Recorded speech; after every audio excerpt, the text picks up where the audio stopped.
अब स्वामी जी की मृत्यु आप ही के हाथ से थी, यह संयोग था इनका। आज इनकी मृत्यु होनी थी और आपसे ही होनी थी, इसके प्रारब्ध में थी। और आजा कोई बात ना, एक काम करना, अब ऐसे मत जाना, इसका अंतिम संस्कार करवा के जाना, नहीं तो आपको जनता बहुत भला बुरा कहेगी। अब जब परमात्मा ने कति सिकन भी नहीं करी, कोई गाली नहीं दी, कोई क्रोध नहीं किया, सिकंदर लोधी जान गया कि तो परमात्मा ही हो सकते हैं। ना इतनी देर में तो आग बुबला हो जा और ना 20 गालियां देर क्या क्या श्राप दे दे। लेकिन कबीर परमात्मा वो सुख सागर है जो दुख नहीं दे सकते, क्योंकि उसको मालूम है सभी आत्मा मेरी है, किसने श्राप दूं और किसने ना दूं। अब जो ही अंदर गए तो देखा कि स्वामी रामानंद जी के 2 टुकड़े हुए पड़े हैं और गर्दन धड़ से अलग पड़ी है। सभी उपस्थित आश्रम के भक्त कहने लगे कबीर जी को कि भगवान के आज सिकंदर लोधी ने अपने गुरुदेव की हत्या कर दी।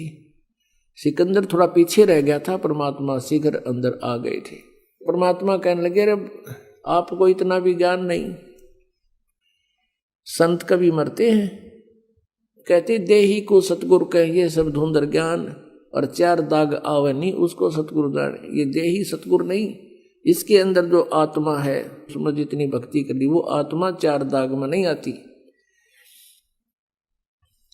उनको ज्ञान आधार से संतुष्ट किया। इतने में सिकंदर लोधी फेर आ गया, वह सारे फेर से उकड़ गए। यो फेर आ गया भाई कसाई, ये तो फेर गड़बड़ करेगा। अब सिकंदर लोधी वहां खड़े हुए देख रहे हैं।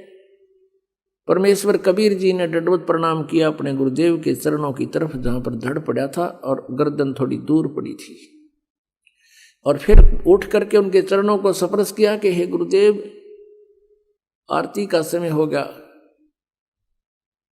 उठियो गुरुदेव, भगत समाज आपका इंतजार कर रहा है।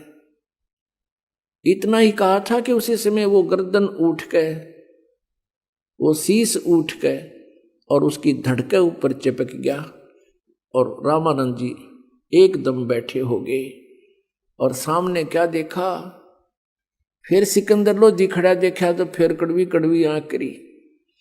तो परमात्मा कहने लगे हे भगवान, हे परमात्मा, हे गुरुदेव, ये आपके बच्चे खड़े हैं। फिर वो थोड़ा सा माइंड ध्यान इधर हो गया,